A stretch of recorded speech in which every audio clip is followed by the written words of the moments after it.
It was supposed to be a normal afternoon at the bakery. Children laughing, ovens humming, warm sugar floating in the air. Then the door opened.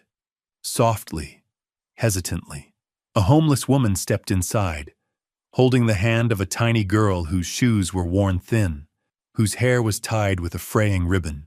The mother's eyes were tired, the kind of tired life carves into a person over years of surviving.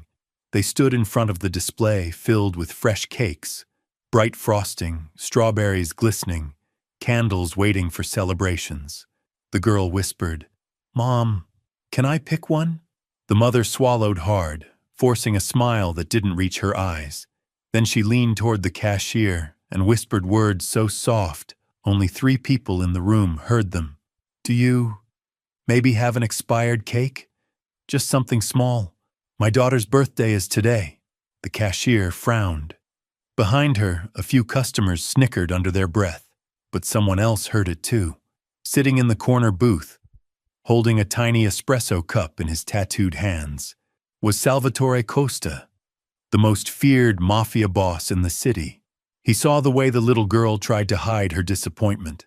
He saw the mother pretending not to notice the stares, and he heard every word, clearer than gunfire. The cashier sighed impatiently. "No, ma'am. We don't give trash to customers." The girl lowered her head. The mother blinked fast, holding back tears. The Mafia boss slowly stood up. His chair scraped the floor. The entire bakery froze. He walked over, towering behind them, his shadow falling across the glass display. "Excuse me," he said, voice low, steady. The mother turned, terrified. She recognized him instantly. But instead of anger, there was something else in his eyes. He knelt down to the little girl, looked at her worn-out shoes, her trembling smile, and asked gently, "Tell me, sweetheart, what kind of cake do you want for your birthday?" What happened next would change all 3 of their lives forever. Stay with me until the end, because what the Mafia boss did next shattered everyone's expectations. Before we begin, don't forget to like this video, hit subscribe, and comment where you're watching from. Now, let's get started. The little girl's name was Sophia. She was 7 years old today, though she looked smaller than most children her age. Hunger has a way of stealing childhood, making bright eyes dimmer, making laughter quieter. Her mother, Elena, had been homeless for 8 months after losing their apartment when the factory closed down. They had been surviving on shelter meals and whatever kindness strangers offered, which wasn't much. Sophia pointed to a vanilla cake decorated with pink roses and rainbow sprinkles. "That one," she whispered, then quickly added, "But the small piece is okay, Mom." Salvatore Costa had built his reputation on fear. Men twice his size trembled when they heard his name. He controlled half the city's underground operations, commanded loyalty through power, and settled disputes with methods that made grown men disappear without a trace. But as he looked down at this 7-year-old girl asking for just a small piece of birthday cake, something cracked open inside his chest. The cashier, a teenage girl named Amy, shifted nervously. She recognized Salvatore from the newspapers. Everyone in the neighborhood knew his face, knew the stories. Her hands shook as she gripped the counter. "Sir, I'm sorry, but our manager doesn't allow us to give away food. Store policy." Salvatore's dark eyes moved from the little girl to the cashier, then to the mother who was pulling gently on her daughter's hand, trying to leave before things got complicated. The other customers had gone completely silent. Even the espresso machine seemed to hold its breath. "How much for the whole cake?"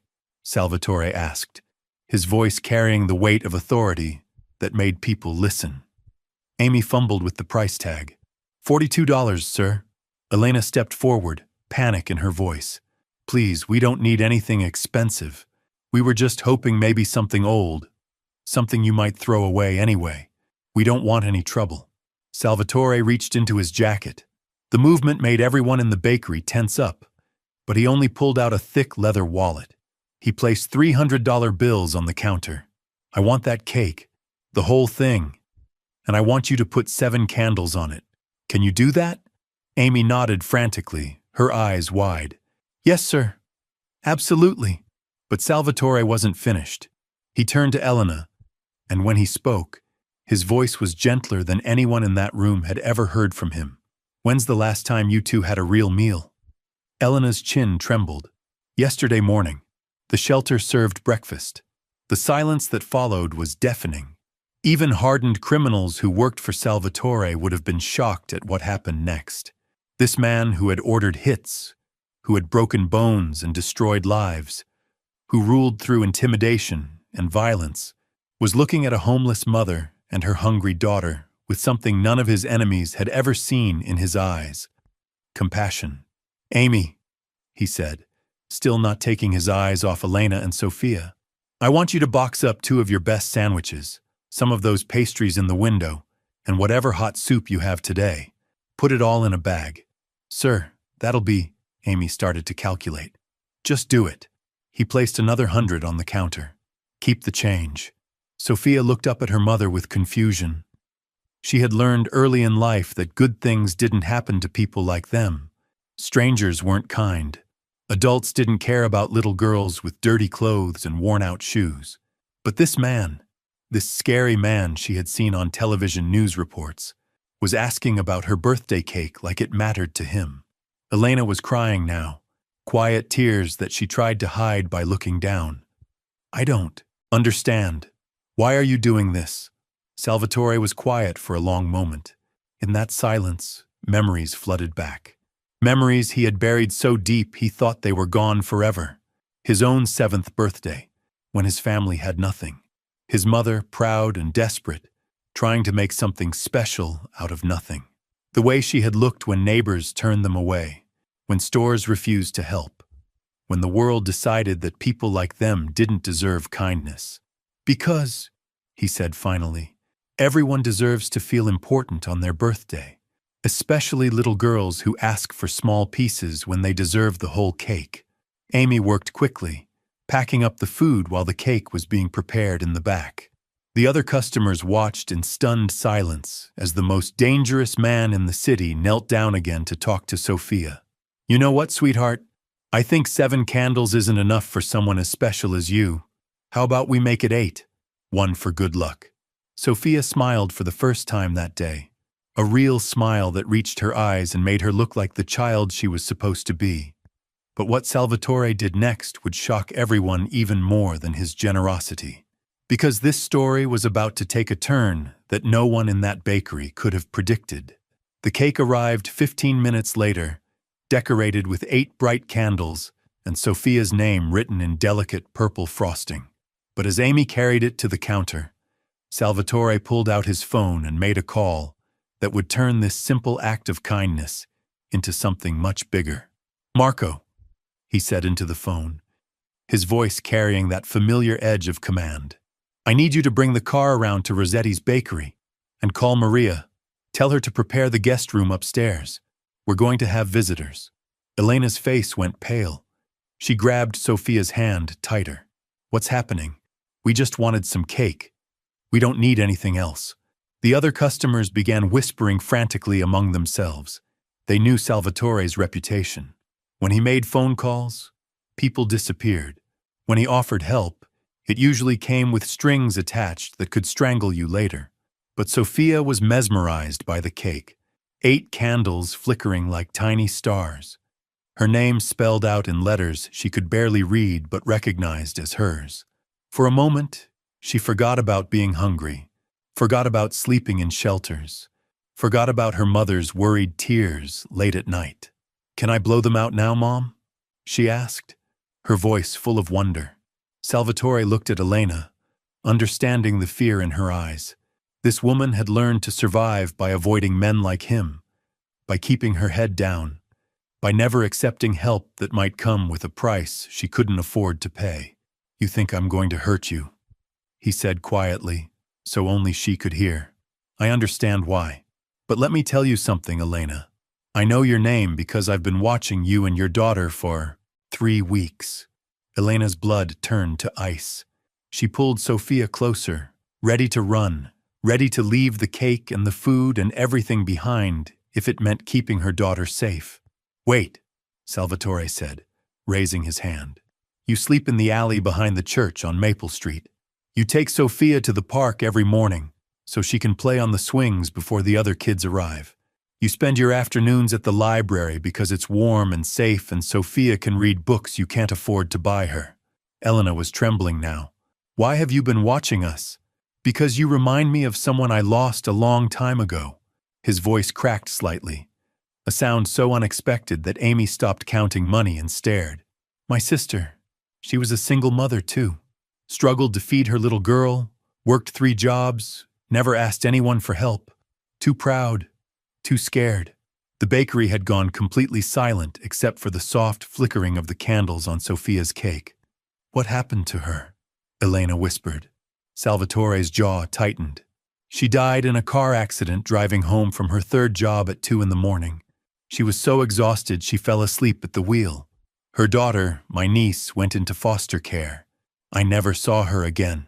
Sophia looked up at the tall man with the sad eyes and asked innocently, "Do you miss them?" The question hit Salvatore like a physical blow. For 30 years, he had built walls around that pain, buried it under layers of anger and power and violence. But this 7-year-old girl with her honest eyes and her birthday cake had just walked straight through every defense he had. Every day, he said softly. Every single day. Amy had finished packing the food, but she didn't dare interrupt. The other customers remained frozen, witnessing something they would never forget. The moment when the city's most feared man revealed the broken heart he had been carrying for 3 decades.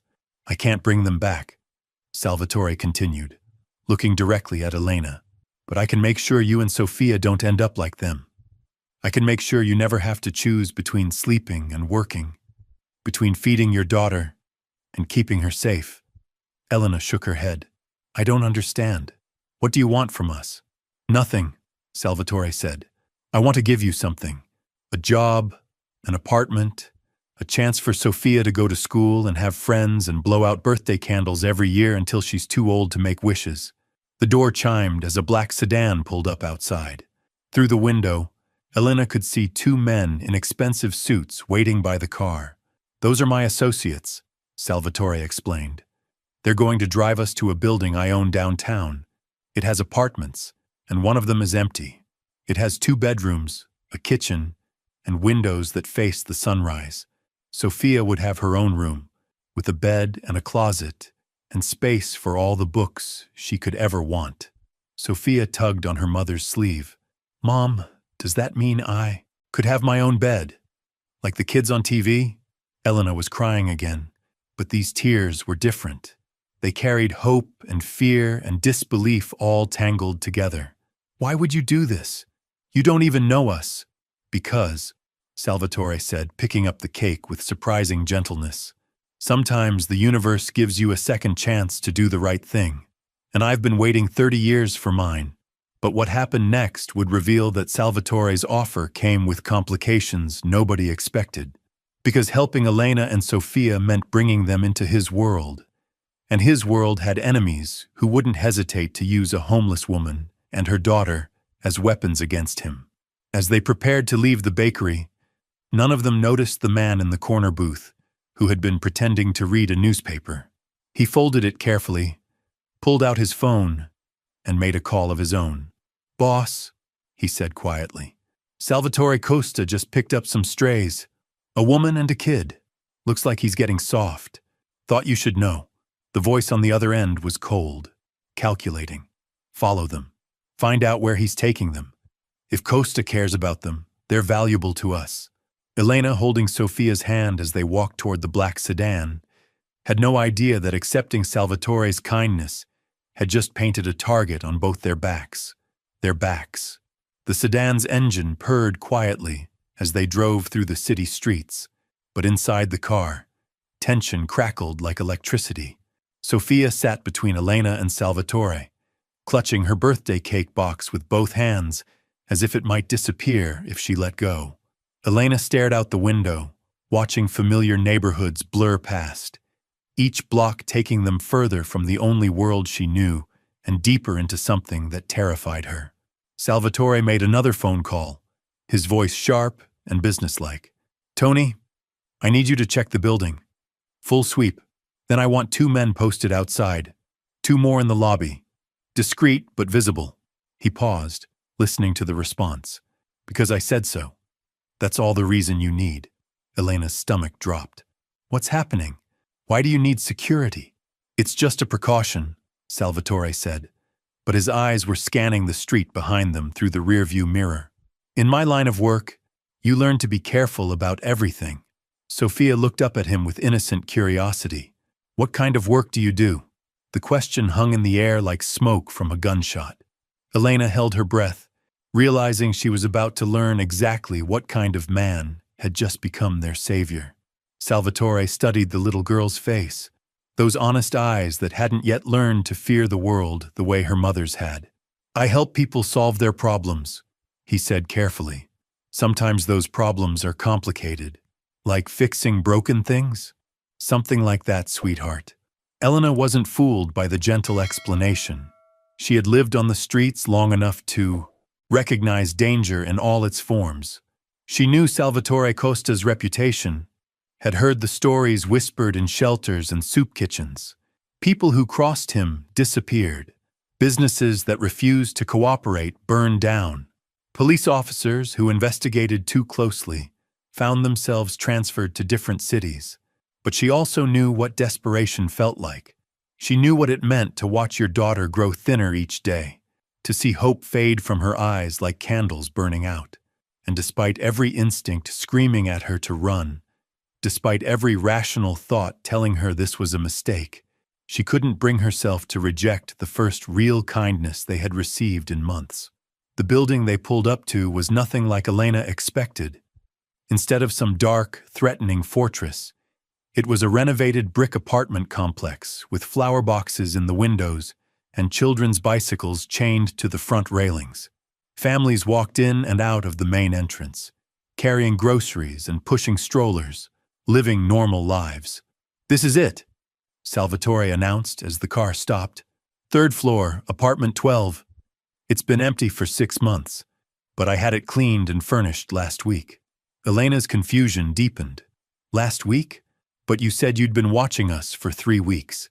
Salvatore got out of the car and opened Sophia's door, helping her out with the same gentleness he had shown in the bakery. I've been thinking about this for longer than 3 weeks. You two just gave me the courage to finally do something about it. As they walked toward the building entrance, Elena noticed the 2 men in dark suits standing near the corner. They nodded respectfully at Salvatore but kept their distance. More security, she realized.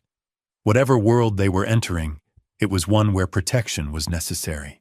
The lobby was clean and bright, with mailboxes lining one wall and a small seating area near the elevator. An elderly woman watering plants near the window smiled at Sophia and complimented her on the cake box she was carrying. It felt surreal, this normalcy existing alongside the undercurrent of danger that followed Salvatore everywhere. They rode the elevator in silence, Sophia pressing her face against the small window to watch the floors pass by. Elena's mind raced with questions and fears. What would happen when other tenants discovered who their new neighbor was? What if Salvatore's enemies found out where they lived? What if this kindness came with a price she couldn't afford to pay? Apartment 12 was more beautiful than anything Elena had imagined.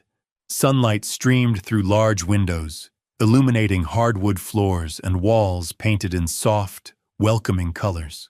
The furniture was simple but comfortable, and Sophia's bedroom was decorated with bookshelves and a small desk where she could do homework when she started school. The refrigerator is stocked, Salvatore explained, opening the kitchen cabinets to show them plates and glasses and all the basic necessities of home. The utilities are paid for the next year. There's a good elementary school 6 blocks away, and Maria downstairs can help with babysitting if you need to work. Sophia ran from room to room, her excitement bubbling over as she discovered each new wonder.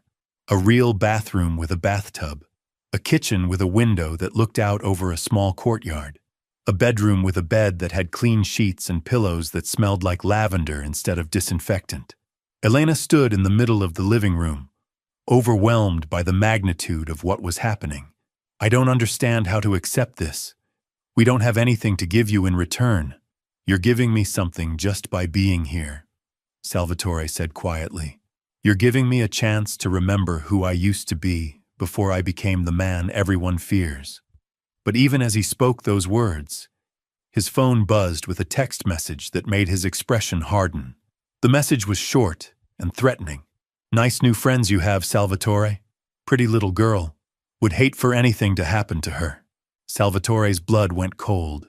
Vincent Torino, his biggest rival, had already learned about Elena and Sofia. The man who had been following them from the bakery worked faster than Salvatore had anticipated. He quickly typed a response to Tony, his head of security. Code red. They found them. Triple the protection. Elena noticed the change in his demeanor immediately. What's wrong? Salvatore looked at Sofia, who was in her new bedroom arranging stuffed animals on her bed and singing softly to herself. The joy in her voice was pure and innocent, untainted by knowledge of the darkness that was already reaching toward her. There are some people who won't be happy about my decision to help you, he admitted. People who see kindness as weakness and try to exploit it. The weight of understanding settled on Elena's shoulders like a lead blanket. By accepting Salvatore's help, by bringing Sofia into this apartment, she had unknowingly made her daughter a target. The very thing she had been trying to protect Sofia from by living on the streets, staying invisible, keeping their heads down, had found them anyway. We should leave, she said immediately. We can go back to the shelter. We can disappear again. No. Salvatore's voice carried absolute authority. Running won't solve this now. They know who you are, they know Sofia's face. The only way to keep you safe is to keep you close. Elena felt tears burning behind her eyes. What have we done? What have I done to her? Sofia appeared in the doorway, still clutching one of the stuffed animals she had found on her bed. Mom, why are you crying? Don't you like our new house? Elena knelt down and pulled her daughter into a fierce hug, breathing in the scent of her hair and trying to memorize the feeling of holding her safe and close. Because deep down, she knew their lives had just become infinitely more complicated and dangerous. Salvatore watched them, his own heart breaking for the second time that day. He had wanted to save them, to give them the life his sister and niece never got to have. Instead, he had painted targets on their backs and dragged them into a war they didn't understand. But there was no going back now. Vincent Torino had made his move, and Salvatore would have to respond. The only question was whether he could protect Elena and Sofia while fighting a battle that had been brewing for years. As evening shadows began to stretch across the apartment floor, none of them knew that 3 blocks away, Vincent Torino was already planning his next move, and his plan involved more than just threatening messages. It involved taking everything Salvatore cared about and using it to destroy him completely. Vincent Torino was not a patient man. While Salvatore sat in the apartment with Elena and Sofia, Vincent was 3 blocks away in the back room of his restaurant, studying surveillance photos spread across a mahogany table like playing cards in a deadly game. His fingers drummed against the wood as he examined each image. Elena walking Sofia to the park, Sofia reading at the library, Salvatore kneeling beside the little girl in the bakery. 30 years, Vincent muttered to his lieutenant, Marco Benedetti. 30 years I've been trying to find Salvatore's weakness, and it walks into a bakery asking for expired cake. Marco shifted uncomfortably. He had worked for Vincent long enough to recognize that tone, the way his boss's voice turned soft and dangerous when he was planning something particularly cruel. What's the play, boss? Vincent picked up the photo of Sofia holding her cake box, her face glowing with innocent joy. Salvatore thinks he's protecting them by keeping them close. But proximity works both ways. The closer they are to him, the easier they are for us to reach. Back at the apartment, Salvatore was teaching Sofia how to light the candles on her birthday cake properly, his massive hands guiding her small fingers as she struck each match. Elena watched from the kitchen doorway, her heart torn between gratitude and terror. This man who had shown them such unexpected kindness was the same person whose enemies now wanted to use her daughter as a weapon. Make a wish, sweetheart. Salvatore said softly, as all 8 candles flickered to life. Sophia closed her eyes tight, her face scrunched in concentration. When she opened them again, she looked directly at Salvatore. I wished that you wouldn't be sad anymore. About your sister and your niece. The words hit Salvatore like a physical blow. He had been carrying that grief for 3 decades, had built an empire on the foundation of that pain. And this 7-year-old girl with her honest heart had just offered to take it away with a birthday wish. Elena saw the tears gathering in his eyes and felt something shift inside her chest. This wasn't the calculating monster she had expected. This was a broken man trying to heal wounds that had never properly closed. Thank you, Sophia, Salvatore whispered. That's the most beautiful wish anyone has ever made. But their moment of peace was shattered by the sound of Salvatore's phone ringing. He glanced at the caller ID and his entire demeanor changed. Shoulders tensing, jaw hardening. I have to take this. He stepped into the hallway, closing the apartment door behind him. Elena pressed her ear against the wood, straining to hear fragments of conversation. What do you mean they're gone? Salvatore's voice was sharp with anger. How do 2 men just disappear from their posts? Elena's blood turned to ice. The security guards outside the building, the ones who were supposed to protect them, had vanished. Find them, Salvatore continued, and get a full team here now. Vincent's making his move. Elena pulled away from the door, her mind racing. She looked at Sophia, who was carefully cutting her cake into perfect triangles, completely unaware that danger was closing in around them like a noose. Sophia, Elena said, forcing her voice to remain calm, we need to play a game. Remember how we used to practice being very quiet when we lived at the shelter? Sophia looked up, cake frosting on her chin. Are we playing hide and seek? Something like that, baby. I need you to go to your room and get under the bed. Stay there until Mommy comes to get you, okay? No matter what you hear. Sophia's face fell. But what about my cake? We'll save it for later, I promise. Salvatore burst back through the door, just as Elena was helping Sophia into her bedroom. His face was grim, and he was speaking rapidly into his phone while simultaneously checking the locks on the windows. Tony, where's my backup? They should have been here 10 minutes ago. He paused, listening to the response. What do you mean the building's surrounded? By who? Elena felt her knees go weak. They were trapped. Salvatore ended the call and turned to face her, his expression mixing apology with determination. Elena, I need you to listen carefully. Vincent Torino has people positioned around this building. My security team is either dead or compromised. We're on our own until reinforcements arrive. How long? Elena's voice was barely a whisper. 20 minutes. Maybe 30. Elena thought about Sophia hiding under the bed in her new bedroom, about the birthday cake sitting abandoned on the kitchen table, about how quickly their miracle had turned into a nightmare. There's something else, Salvatore said quietly. Vincent doesn't just want to hurt you to get to me. He wants to take Sophia.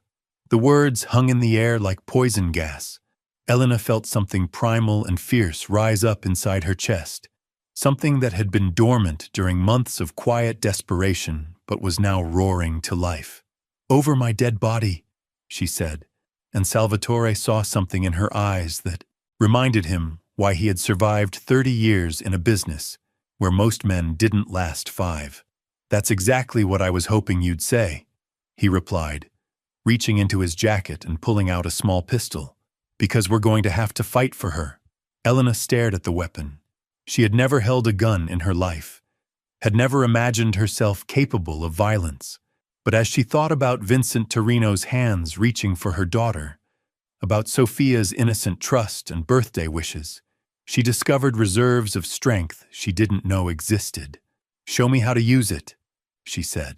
3 floors below, Vincent's men were already moving through the building, using stolen keys to access the service elevators and emergency stairwells. They moved like shadows, trained professionals who specialized in making problems disappear quietly. Vincent himself waited in his car across the street, watching the apartment windows through binoculars. He had planned this operation meticulously, accounting for every variable except one. He had underestimated what a mother would do to protect her child. Inside the apartment, Salvatore was giving Elena a crash course in handling firearms while simultaneously barricading the front door with furniture. Keep both hands on the grip, sight down the barrel, squeeze, don't pull the trigger. And Elena, if it comes down to choosing between your life and Sophia's safety, you choose Sophia every time. Elena nodded, surprised by how natural the weight of the gun felt in her hands. What about you? I've been preparing for this fight my whole life. Vincent thinks he's hunting a helpless woman and child. He's about to learn he's walked into a trap. The elevator dinged softly in the hallway outside their door. Salvatore held up his hand for silence, then moved to the window and peered through the blinds. 4 men in the hallway, 2 more visible on the fire escape outside. They're here, he whispered. Elena crept towards Sophia's bedroom, her heart hammering so hard she was sure everyone in the building could hear it. She found her daughter exactly where she had left her, curled up under the bed with her stuffed animal, eyes wide but obedient. Stay here no matter what happens, Elena whispered. If strangers come in, you don't make a sound. Can you do that for Mommy? Sophia nodded solemnly. Elena kissed her forehead and returned to the living room just as the first soft knock came at the door. It was polite, almost gentle, which somehow made it more terrifying than if they had simply tried to break it down. Mr. Costa, a voice called through the door. We just want to talk. Salvatore looked at Elena and mouthed the words, Vincent's voice. The gunfire lasted exactly 17 minutes. When the smoke cleared and the sirens finally faded into the distance, 3 lives had been forever altered by a single moment of unexpected kindness in a small bakery. Vincent Torino would never threaten another family. Salvatore Costa discovered that redemption was possible even for men like him. And Elena learned that sometimes the most dangerous people in the world can also be the most protective. Sophia still has that birthday cake every year, though now it sits on a kitchen table in a house where laughter echoes through every room, and where a man who once ruled through fear learned to love through healing. Sometimes the smallest acts of compassion create the biggest changes in the world.